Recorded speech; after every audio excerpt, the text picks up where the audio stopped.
I mean, the video's out there. Andre from Horizon City News. Hopefully, he links this. Uh, Kind of meshes this with that video that I'm talking about.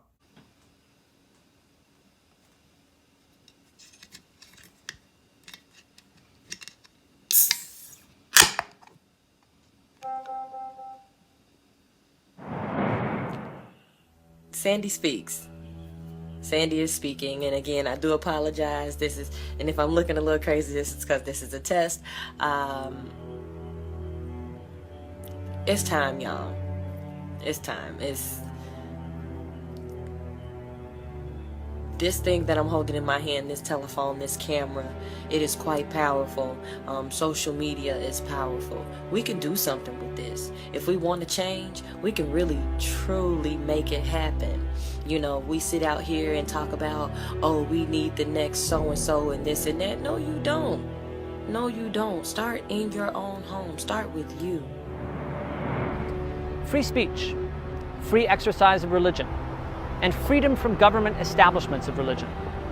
All these freedoms are protected by the First Amendment. In this screencast, we'll discuss the 14th Amendment. It's not technically part of the Bill of Rights, but it's very important to it. The 14th Amendment was passed in 1868, just shortly after the Civil War. Among many things it does, it ensures the rights enumerated in the 1st through 10th Amendments would apply to all people. It said the citizens of all states are also citizens of the United States, and the state governments shall not infringe upon the rights of citizens of the United States. So at this point in history, the Bill of Rights and the U.S. Constitution protected people in their interactions with both the federal and the state governments. The new U.S. Constitution began on September 17, 1787. That's when a convention of delegates from 12 states, all of them except for Rhode Island, proposed a new constitution to the people through the Continental Congress for ratification. The colonists rebelled because the English king, this guy, George III, refused to them all of their historic rights as free English citizens. Americans, before the Revolution, believed that the law was superior to any government, even the king's. Describe a little bit. What is the goal? What is it that your channel is all about that you're doing right now? Well, I run a pro-police website, and we're also pro-accountability. My feeling is, and I haven't always felt this way, but my feeling is that the government via the police have begun to very quickly erode our personal rights. And along with that is, there are a lot of misconceptions amongst the police, some of it intentional, some of it unintentional, about exactly what laws are in place and what they mean. For instance, in Texas, our stop and ID law is very liberal. Basically, you only have to identify yourself if they arrest you for something. It's a secondary charge, and yet people are arrested for failure to ID on a regular basis. And that's, it's one of the issues. The other issue is that, police officers that do wrong aren't punished and basically get away with doing wrong. And so we seek to expose that and seek to get accountability for whatever wrong was committed. So it really is the type of content that we would have maybe seen back in the 80s on 2020 or one of the mainstream television stations that had a budget to do actual investigative journalism and find corruptions in government, corruptions in police, or whatever. But we're not seeing much of that in mainstream media these days, are we? It's become too much of a liability because the police unions, specifically the Fraternal Order of Police, has a massive bank account, and so they pressure the networks not to focus on that type of activity because it makes their members look bad. Sure. And to be fair, I mean, much with as any other job, there's always some rotten apples that screw it up for everybody who's doing their job the way they're supposed to, right? Absolutely. I one of the things you'll find on my channel, remember I said I was pro-police, you'll find the good stuff as well as the bad. Matter of fact, the good stuff turns out to be about 80% of the content that I host on my channel. Yeah. And it may not be as fun to watch with less controversy, I'm sure, but nonetheless, you present all sides. I try to be fair and balanced. Yes. Yeah, I think that's somebody's slogan, so let's not go there. But Well. But it's what I really like about it is, again, it's the idea that anybody can buy a camera or two and then really put a focus on an area they want other people to know about, whether it's police corruption, whether it's the banking system, whether it's illicit drug sales, whatever the topic is. We're not at the mercy of the old media to wait until somebody decides to get around to doing a story on it. We can actually go out there and be the journalists, be the people that ignite the fire and sometimes make change happen. And absolutely. Have you had instances where activities that you've done that sort of put a magnifying glass over some activities actually result in change? Absolutely. This nation's leaders, and I'm not even going to call them leaders, they're fucking servants, they're public servants, and their constituency, us, we the people, are their boss. We have situations in this country where we see atrocity day in and day out. There are new videos every day of police brutality, of police misconduct. Not even a fraction, not even a tiny fraction of those go to court, because one, our system would just be full of just that. It would literally be a system full of just that. That's why law enforcement officials investigate themselves and find themselves that they did nothing wrong. Happens all the time. My case in particular, they investigated themselves. They chose not to pursue charges because, well, that would entangle them in a court battle. They're still going to have to go to court. They're still going to have to pay the piper. And they're eventually going to have to release that information.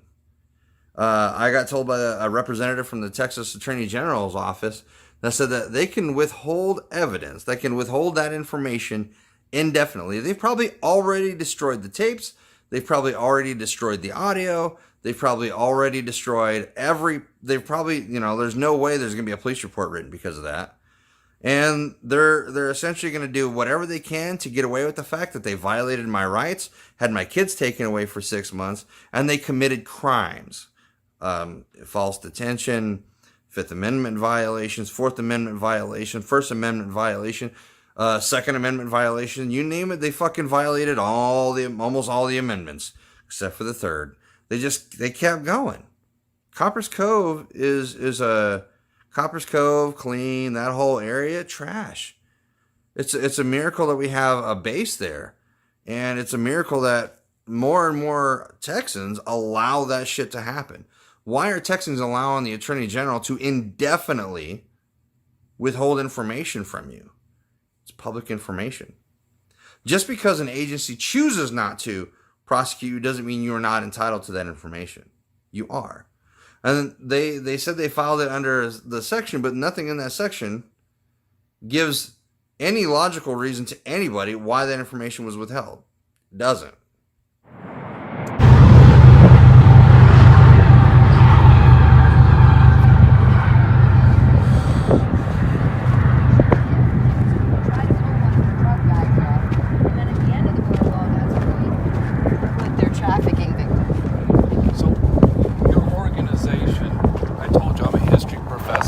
I like people always to be able to tell whatever their story it is. So what is your mission, given the fact that you're telling me the things that you're telling me? You know, there's drug cartels, there's drugs, there's people being dropped off. What is the mission of your organization? Open Carry Texas has as its mission, and that would be CJ up ahead with the body armor. He's the founder of Open Carry Texas. The white shirt. Yeah. The white shirt with the body armor. His mission is to promote the lawful and legal carry of weapons, because as a nation, when we disarm our population, we're only creating the environment for a dictatorship to flourish. If you look at countries who Mexico has no law where you can carry any kind of weapon. It's against the law to carry in Mexico. If you go from here to there, a Marine carrying anything would be jailed. imprisoned in Mexico for carrying a weapon from American side to the Mexican side, even though they're our military. We want to promote, Open Carry Texas promotes the legal and lawful carrying of weapons and the proper training of its citizens to be able to protect ourselves. When you're at home, you should be able to protect your home. You should be able to protect your family. Our Second Amendment guarantees that right to us. Concerned citizens of El Paso, which is the group that I represent, when we created the human border wall in February, when we stood that line for 45 minutes for our 45th president, it was to bring attention to an area where a lot of human trafficking occurs. When people don't want to come through our legal port of entry, we have to ask ourselves why. We are the most generous nation in the world. We allow over 1 million legal migrants, immigrants, to come into our country legally. When you're trying to come in through our back door, it can't be for a good reason. We have to ask why. It's not that we are being racist. It's not that we don't want people in our country. We want you to come through the right way. We want to make sure that your intentions for our country are just as viable and righteous as our own for wanting to live in a free nation. If we are not careful with our free nation, we're only one generation from losing it. And today we have our schools that don't even teach our Constitution. I remember when I went to school, by 3rd grade, I knew the Constitution of the United States of America. I could recite to you the preamble by the beginning of 3rd grade. It was a requirement. They don't even know the Constitution when they graduate high school at this point. They don't know our history. And as long as we continue to take away our statues, to take away the things that made our nation great, good, bad, indifferent, all of it made us what we are today. Our good history and our bad history is what made America great. We can't say that we were prosperous and wonderful the whole time, because we weren't. It would be a lie. Nothing good happens without being forged through the fire of pain. So does that make slavery right? No, it doesn't. But does it mean we should eliminate that history? No, we should not. Because if we forget our past, we're destined to repeat it.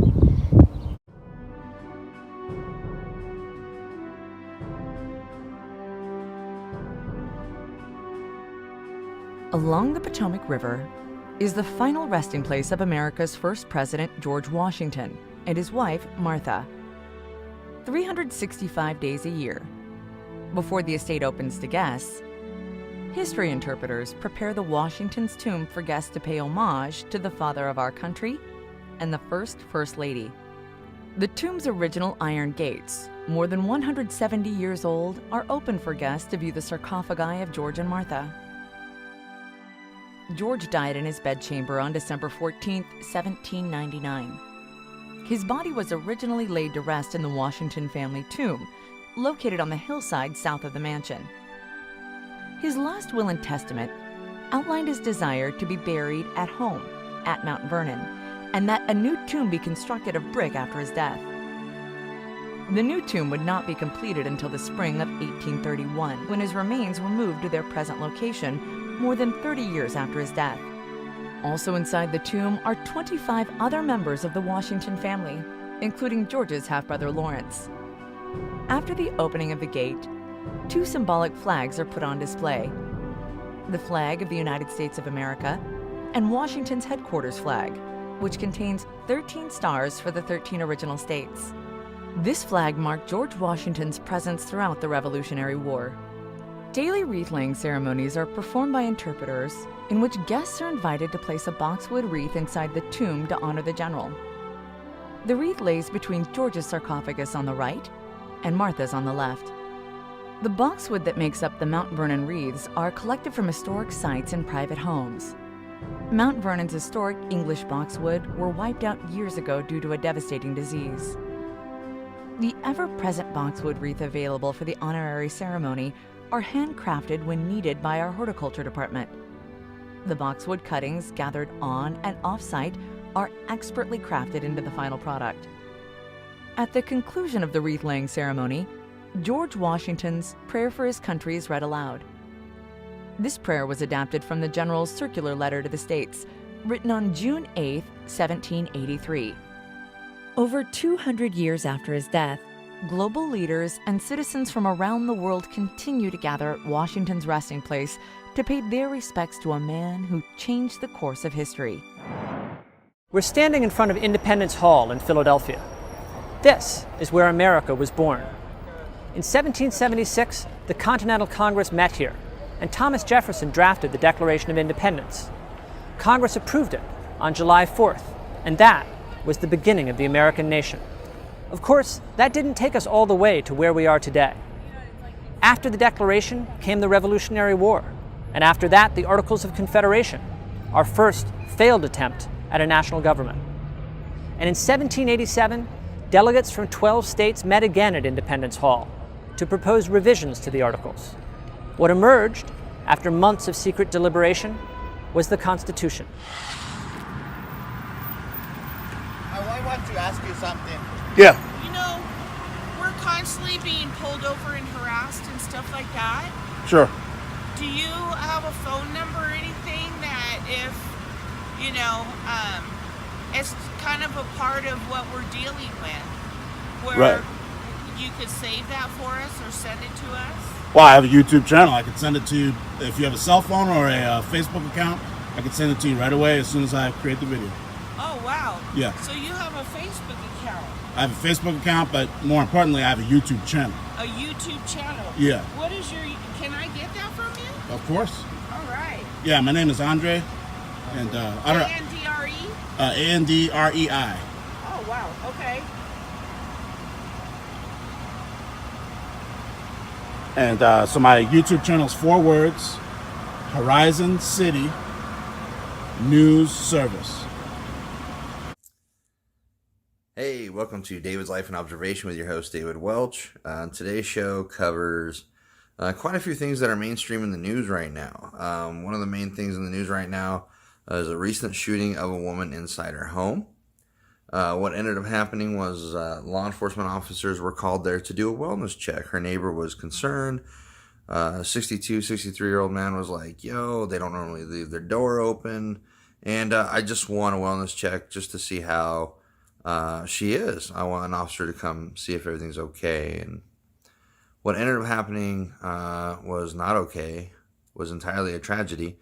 And it just goes to show that calling law enforcement for anything is a very dangerous prospect. And a lot of people are going to freaking naysay me like, well, then call it crackhead. Well, if that's your neighborhood crackhead and you have a good relationship, they may be able to do a better job. I'm going to be honest with you.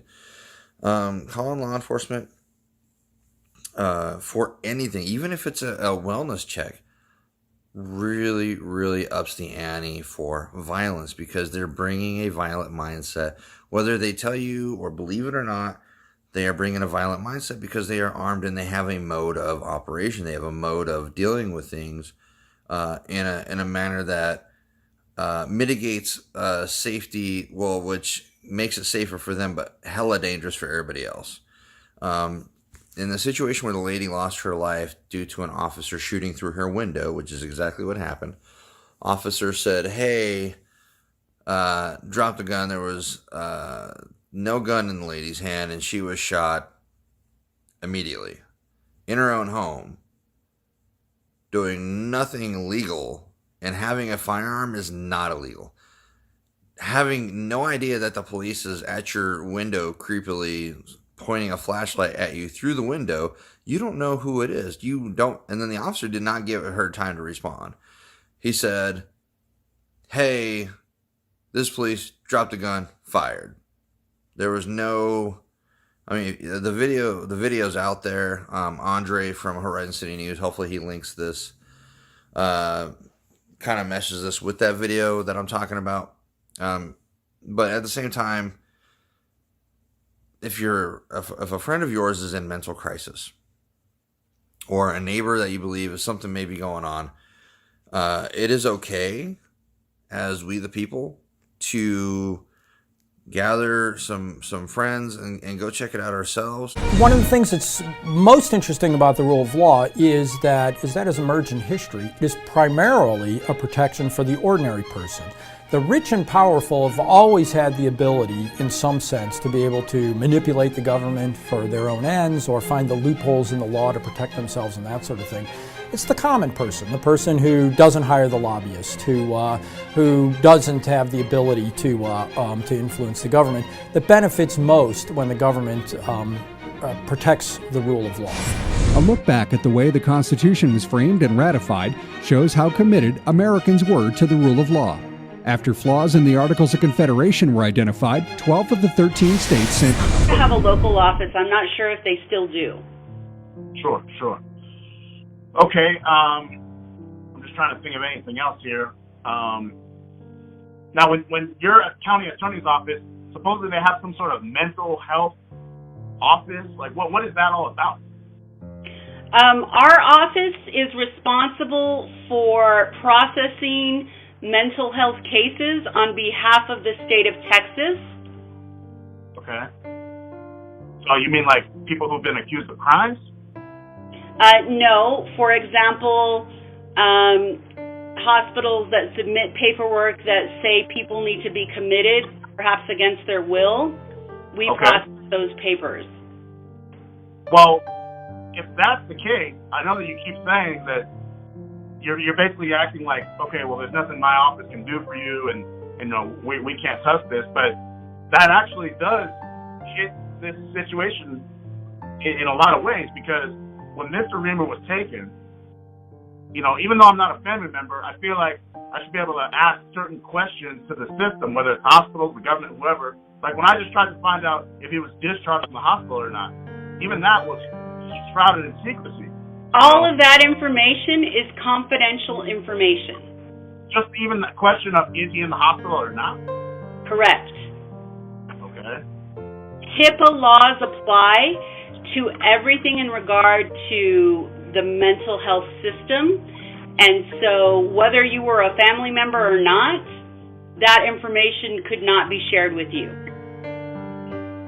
I mean, I know that's all well-intentioned, but what happened in a case like this, and I'm not going to keep you on the phone all day, but I just want to say, as the last parting words, is that in a case like this, all it takes is for a police officer to walk up behind the 7-Eleven late at night and start triggering this chain of events, based on just the flimsiest statement that he was supposedly mentally disoriented, even though that's not what the video really shows to me.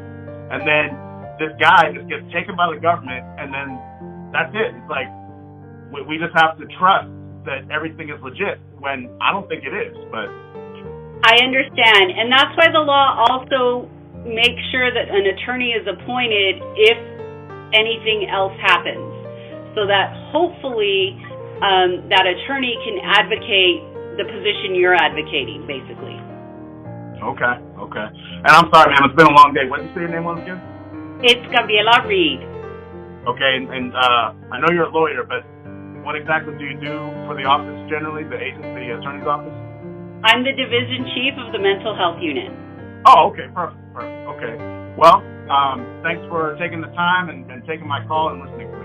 Okay, and thank you for your concern as a citizen, sir. Thank you. Have a great day. You too. Bye-bye. Goodbye.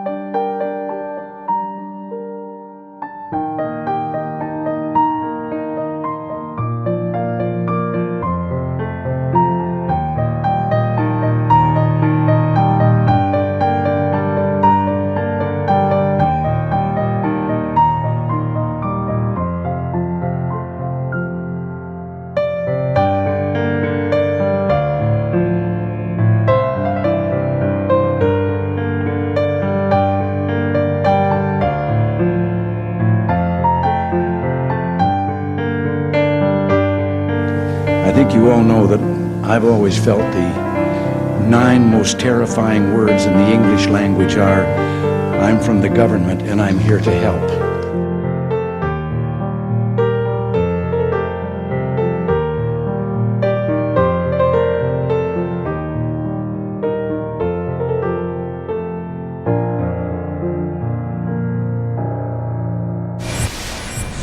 So the next thing that I'm going to ask the public for as far as assistance with is getting the word out. Share my videos.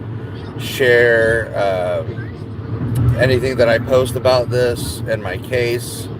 Get it to in the hands of people and influencers to, get my story out, because this is a huge violation of the Texas Health Code that happened to me. It's a violation of my civil rights, and it's a loophole that I see being used and abused by Texas law enforcement. And there's also, ironically enough, there's a similar case out of Horizon City, Texas, that happened on the same day. Another person was placed on emergency detention order without having committed a crime or done anything to show that he needed to be put on emergency detention order. The investigative reporter that's leading that investigation is named ANDREI, out of Horizon. He's a Horizon City News guy, independent investigator, and he's been really supportive of me and my family, and he's doing his due diligence, gathering information to get our story out as well. Once again, since you're well informed, you would know that mental health regulations. No, I'm not well informed in mental health regulations. It's called HIPAA. We cannot give out any information on nobody. But I'm not asking for medical records. I'm just asking. Not even to visit. But I just want to meet the man. That's all I want to do. Not even, why would you want to meet the man? Because I have reasons why, and he's a grown man. I'd like to talk to him. I'm very sorry, but unless you have an ID number, and unless you could say, he knows I'm here, and I know he's here for sure, this is his full name, this is his ID number, and then we could see if he's truly here to facilitate that. Can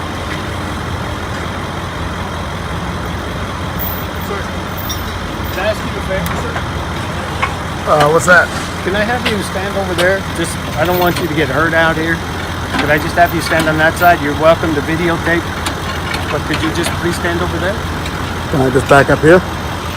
Just back up. I just don't want you to get hurt in case something happens here. That's all I'm asking. I appreciate it. Okay? Just maybe back over to the dirt somewhere. All right.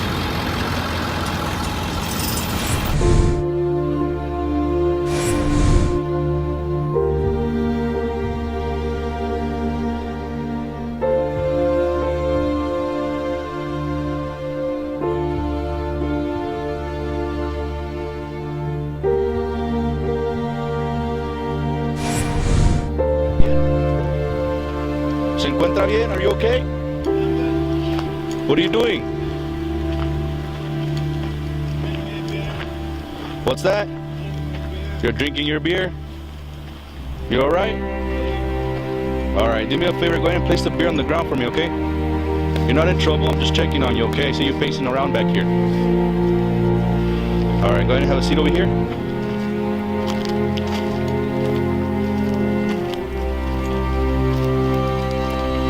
So what's going on? What are you doing? Just hanging out? Alright, do you have an ID with you? You don't have any type of ID with you? I'm sorry? Why not?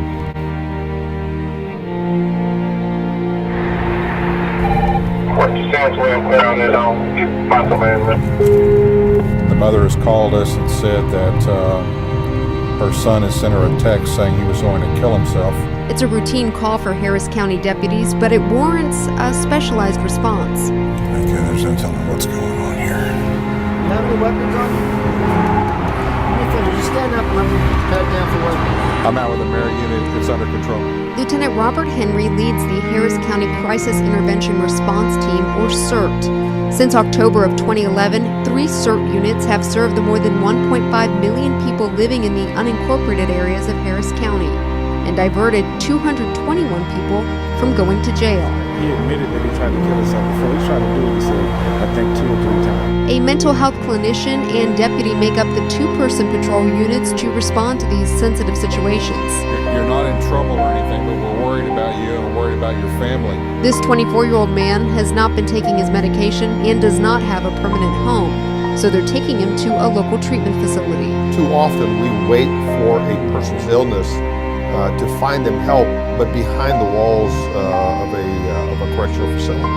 That, number one, that's just not right. But some argue the program has only helped to prevent a mere fraction of the more than 2,000 people who've come into contact with CERT. They wonder whether the program is worthy of the increased funding Sheriff Adrian Garcia is seeking to expand it. I would say to them, go speak to the families. Go look at the families that these members belong to and tell them that the investment isn't worth it. At a time when mental health concerns are at the forefront nationally, local officials across Texas want to be sure lawmakers don't sacrifice funding for treatment to balance the next budget. Reporting in Harris County, this is Alana Rocha with the Texas Tribune.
I don't know if you're busy right now.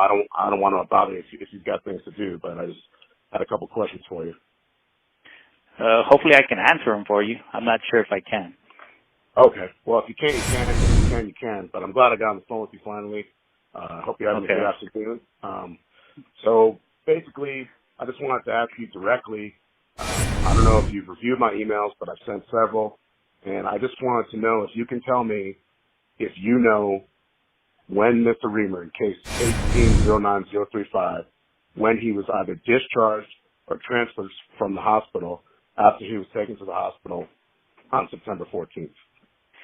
Okay, as far as I know, that's part of your open records request, so that's being reviewed by the city and should be responded by the city. It's not something I can respond for them.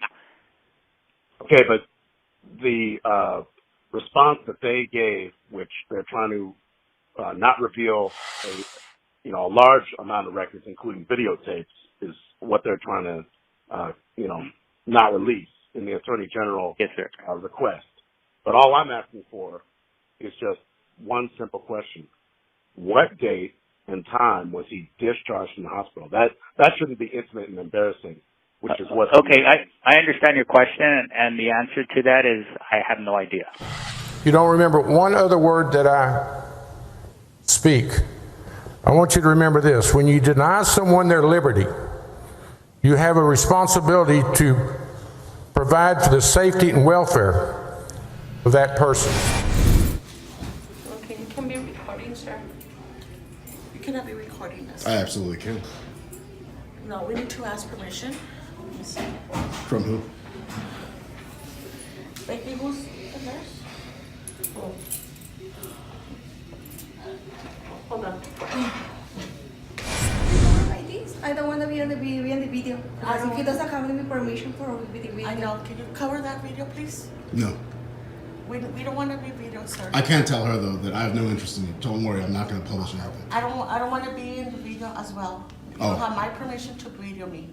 Well, I don't need your permission. Yes, you do, sir. According to who? You do, sir. According it's to my who? video. It's my personality. I'm not concerned with your personal feelings. Hello, sir. Hi. My name is Mary. Nice to meet you, Mary. My name is Andre. Andre, you can't be recording here because it's a privacy issue. A privacy issue? Please elaborate. This is a hospital, and there's people that come in through these front doors that like to be admitted. By your recording it, you're violating their rights, their basic rights. I know that that's how you feel, but this is a public lobby. It's inside an institution which serves the mentally ill, so it's not a public library. So this is not a public lobby? No. Even though these doors are open? You could record outside all you want. If you continue to record, I'm going to have to call the police so they can remove you. Okay. Now, when you're saying that this is forbidden for a video recording, is there any type of document or sign you can point me to? No, there's no document, unfortunately, no sign. Right. I don't think that sign says anything about no. And do you know why there's no sign and no document? Because the First Amendment allows me to come into a public place and record. That's why. But do you see that's a waiting area, sir? These are people that come to visit. I have no intention in recording those people. I have intention in recording you, her, and her. Reason being, I'm trying to visit somebody. And I want to find out if that person's here. If you can't tell me if that person's here, I intend on coming again and again and again. You could do all you want. That's right. And so don't tell me I can't come here. You can't record us, sir. Absolutely I can. Because it's, we also have our privacy. No. Do you get tax dollars from the state of Texas? No, I don't get tax dollars. Who do you work for? I work for the El Paso Psychiatric Center, which is a state facility. State facility. That means that tax dollars come to this facility. You get tax dollars in your paycheck from the state of Texas, right? Okay, so and I pay taxes too. Okay, I'm not saying you don't, but what I'm saying is that as an employee of the state, you do not have an expectation of privacy in a public place. This is a public lobby. You don't have expectation of privacy. Now, I understand maybe they do, but I have no intention of recording them. But the problem is you have.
Okay, everybody good? Good morning. Thank you very much for joining us again today. Today, Chief Krause is going to provide some updates on the cases as it has progressed. At the end of his statement, he'll take 4 or 5 statements, and anything else will come through the media portal for the rest of the day. Thank you.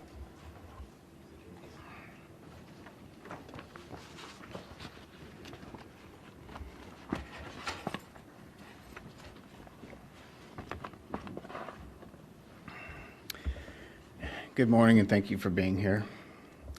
We'd like to update you on the progress of the criminal investigation. First, I realize that no action we take can replace the loss suffered here.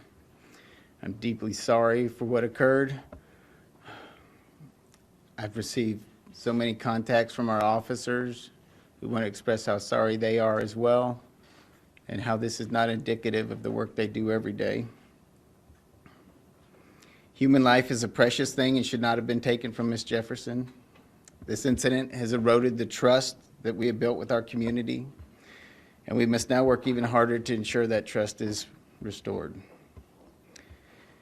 Concerning the status of the criminal investigation, at approximately 6 p.m. yesterday, Aaron Dean was arrested for the murder of Ms. Jefferson. We obtained an arrest warrant after enough evidence and facts were analyzed and verified. A team of officers quickly effected his arrest at the office of his attorney. He was booked into the Tarrant County Jail where his bond was set by the presiding magistrate. He has since posted bond. We're continuing to work closely with the Tarrant County Criminal District Attorney's Office to ensure this entire investigation is prosecuted in a thorough, meticulous, and solid manner. To the citizens and the residents of our city, we understand your frustration and disappointment. I too am frustrated and disappointed by what occurred and the officer's actions. We never want an officer's response to a call to end in the loss of life. We have a great many officers who work extremely hard every day, and they do this at great sacrifice and with a servant's heart. I ask you to please do not let the actions of one officer reflect on the other 1,700. There's absolutely no excuse for this incident, and the person responsible will be held accountable. Ms. Jefferson's family and our community will have the last word, and the courts will speak on her behalf. Each and every one of you have our support and our commitment to serve you better. We strive to be better every day than we were the day before. My prayer for Tatiana's family, our community, and our department comes from Numbers chapter 6, verses 24 and 26. May the Lord bless you and keep you. May the Lord's face shine upon you and be gracious to you. The Lord lift up his countenance upon you and give you peace. We'll take some questions. Chief, the Jefferson family said that they want reforms in what they see as a brutal police culture. Chief, what needs to change before the police? As the city manager alluded to yesterday, we're looking at bringing in an independent third-party group to come in and evaluate our policies, our practices, and our training to ensure that we are above best practice standards. There was the gun released, an image of a gun released. Do we know anything about the gun or if the officer of the filter identified a gun that belonged to Ms. Jefferson? I cannot tell you what he felt. He did not give a statement to our investigators. The gun was found just inside the room, but it makes sense that she would have a gun if she felt that she was being threatened or there was someone in the backyard.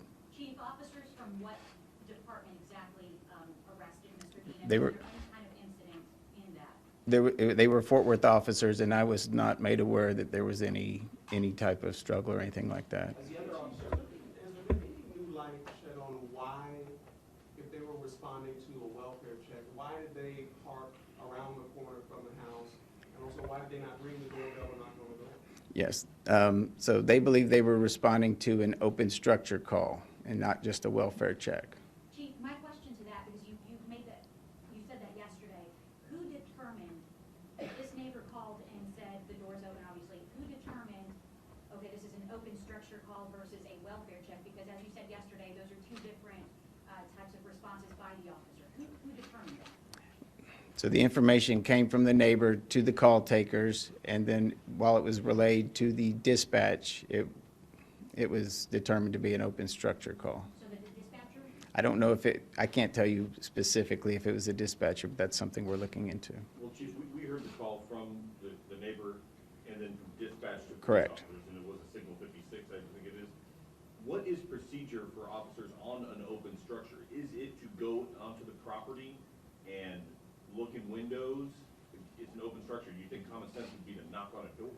Well, it depends on what the officers believed at the time. If they think the structure is open due to somebody breaking in or something like that, that would elicit one response. If they think it's just somebody left their door open, that would elicit a separate response. Chief, Chief, in your memory, is this the fastest an officer has been prosecuted in this time? He has not been prosecuted yet. He has simply been arrested. There's still a long, long haul ahead of us. To my knowledge, yes.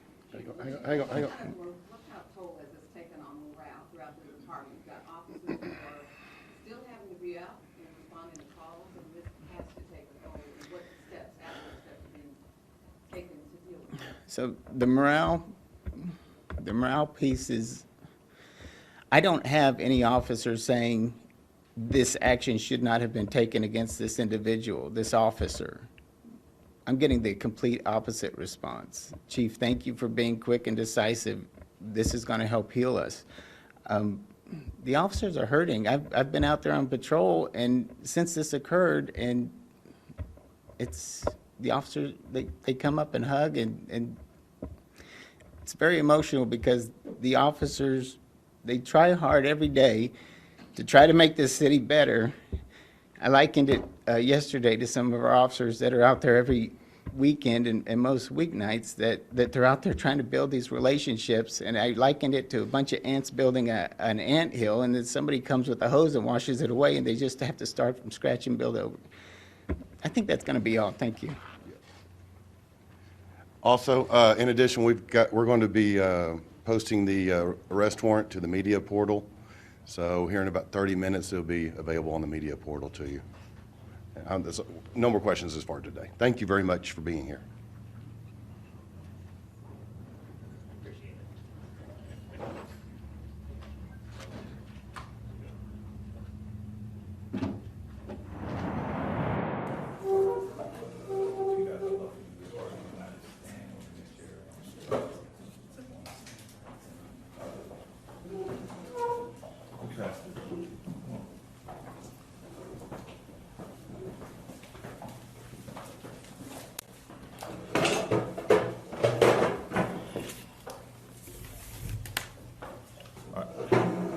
We've tried to get everyone's names to the media. However, before we start speaking, everyone will introduce themselves and who they are and spell their names.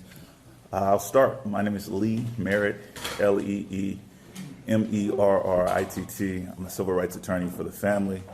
You're going to be hearing from members of the community of Fort Worth. You'll be hearing from the family of who they affectionately call Tay Jefferson. And we'll be taking some time to answer some questions for you all. I want to go ahead and dispel the myth that this is somehow a one-off, that this was just, a bad luck incident from an otherwise sound department. The Fort Worth Police Department is on pace to be one of the deadliest police departments in the United States. They're in need of serious systematic reform. We are asking that the federal government comes in, the Department of Justice comes in and takes a conscious look at the policies and procedures that allowed something like this tragedy to happen. This was a wellness call. It's beyond me to begin to understand what kind of police force responds to a wellness call with the equivalent of SWAT.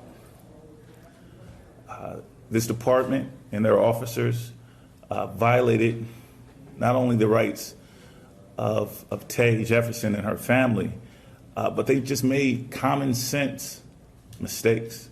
They passed an open door. They failed to announce themselves. They passed a second open door. They failed to announce themselves. They creeped around the back of the apartment and entered a closed gate. They didn't have probable cause at this point, from what the neighbor told them, to even enter that property. They began creeping around and they created a deadly situation. The idea that they have blasted images of a firearm across the internet is obscene. Of course, a family owns a firearm.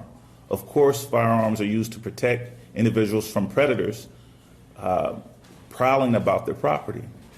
That's only common sense. They created a deadly situation, and they responded in a way that is not unique to the city of Fort Worth. In the last 6 months, they've had 10 officer-involved shootings, seven officer-involved deaths. That's more than most nations for a single city in Texas. It represents a serious problem that must be addressed. So, of course, this family is calling for the firing of this officer, that's benign. That's the least we should expect. They're calling for this officer to be vigorously prosecuted, to be appropriately sentenced. That prosecution, the investigation, should be handled by someone other than the Fort Worth Police Department, specifically the Department of Justice, the FBI, or worst case scenario, the local sheriff's department. Anyone other than the city of Fort Worth who is clearly incompetent to investigate itself should be called in. We expect this to happen immediately. This happened Saturday. Why this man is not in handcuffs right now is a source of continued agitation for this family and for this community, and it must be addressed. In a moment, you'll hear from Corey Hughes, who is an activist and a member of the Fort Worth community, and then you'll hear directly from the family of Tay Jefferson.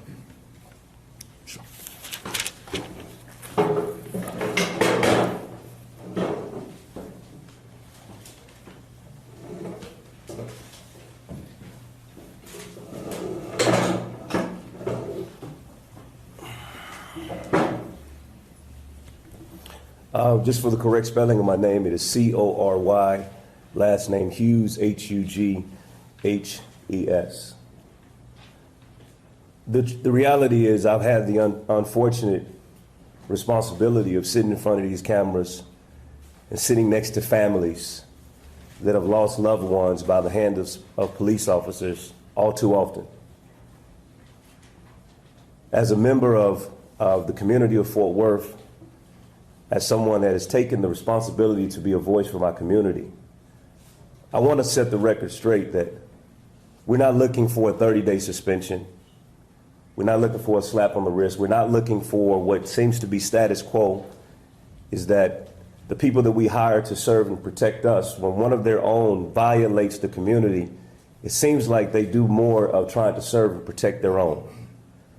So what we're looking for is for this officer not only to be fired, but we're demanding that this officer be charged as well, like the criminal that he is. It's a sad commentary in this day and age that someone could be sitting in their home playing a video game with a family member and not be safe. That when someone calls the police for a wellness check, that instead of them checking on how well she is, days later we're here talking about the fact that an officer took her life. It's unacceptable. We're demanding justice. We're demanding that the mayor and the city officials don't sweep this under the rug. We're not going to allow you to. This life mattered. This life mattered. This family matters. And we're demanding justice, and we're not going to wait. We demand justice now. Thank you. All right, the next person that you hear from is going to be the brother of Tatiana Jefferson, and I'll allow him to introduce himself. My name is Darius Carr. I am currently stationed in San Diego. I served my country for the last 12 years. In that time, I've been trained and taught. There are pre-planned responses to everything you do. Everything you're trained about, there's a way to do things. And when you don't do it the way you've been trained, the way you've been taught, you have to answer for that. You have been trained. You know better, so you have to answer for that. Not in your command, not in your department. Someone comes in and investigates the whole incident. Fort Worth PD cannot investigate themselves. U.S. Navy is allowed to do it. They should not be allowed. This man murdered someone. He should be arrested.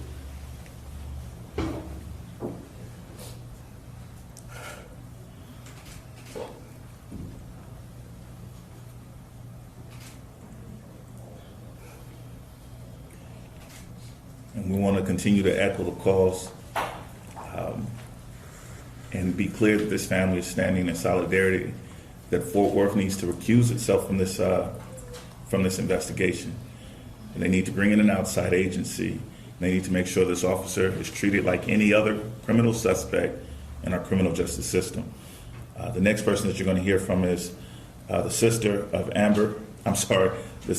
of Tay, and her name is Amber. I'm Amber Carr. And I'm actually screwed up just a little bit, I'm sorry. Okay.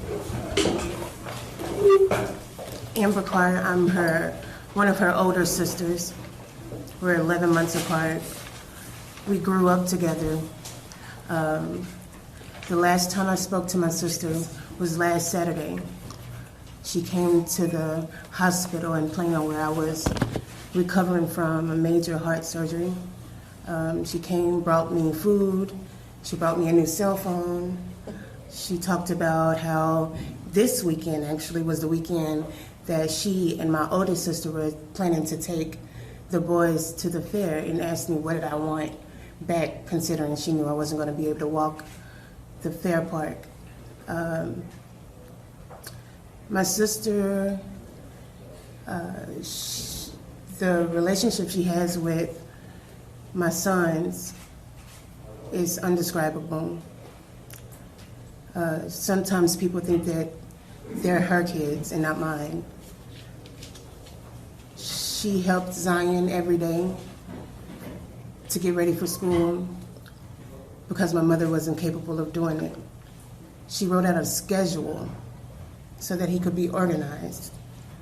She helped him understand that he had to be responsible for putting on his clothes, picking out his clothes, and getting ready on time to leave for the day. Those were things that my mom did for him. So she helped him become more independent and self-sufficient. My son, who was there to witness the event, you would think that,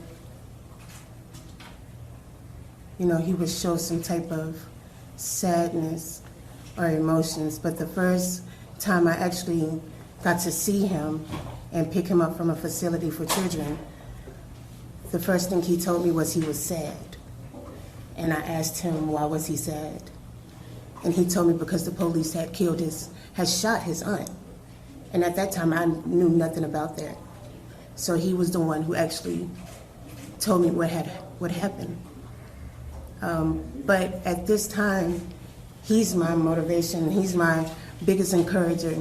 In the middle of the night when I'm crying, he wakes up and tells me to breathe in my nose and out my mouth. He holds me, he hugs me. And these are the things I should be doing for him, but he's not reacting in that manner. He's helping me to be strong. And I believe that's because my sister had a big part in that. The next person that you're going to hear from, she's prepared a statement. I'm going to allow her to come around. Her name is Ashley Carr, and she's the older sister.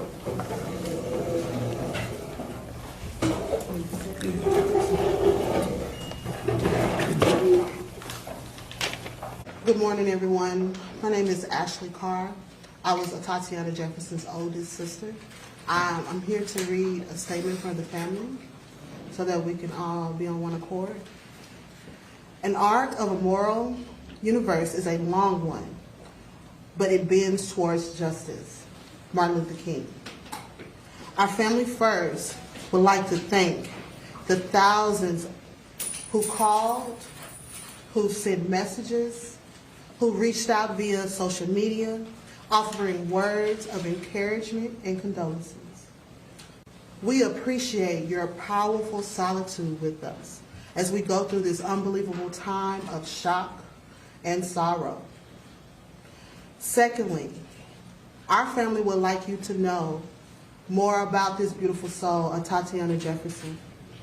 She was a smart, ambitious, kind person with a nurturing spirit.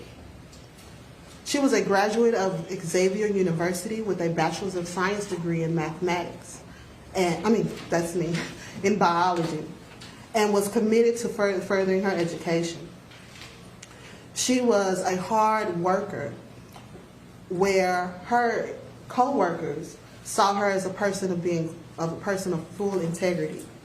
She loved her family so much that at the age of 28, she decided to move into our mother's home to help her as her health was declining. Honor, integrity, commitment, and service. These are the attributes of Tatiana Jefferson. Any parent will be proud to call her a daughter. Any sibling will be proud to call her a sister. Any employer will be proud to call her an employee. Any neighborhood would be proud to have her as a neighbor. And any city would be proud to have her as a citizen.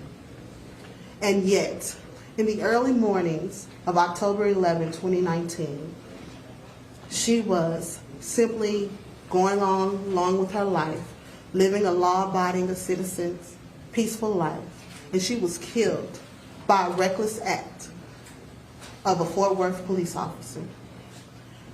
There is simply no justification for his actions.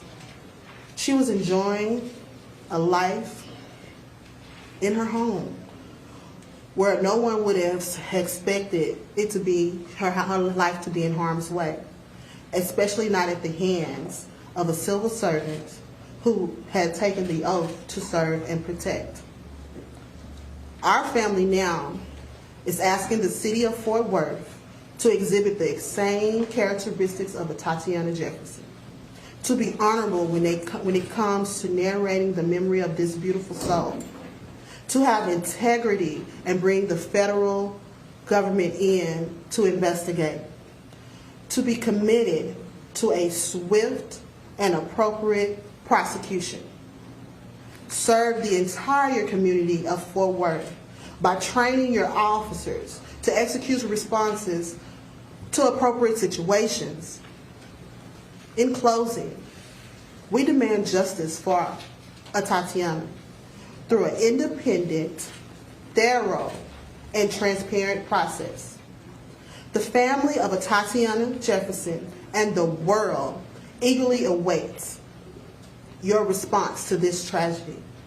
It is imperative that your response bends towards justice. Thank you.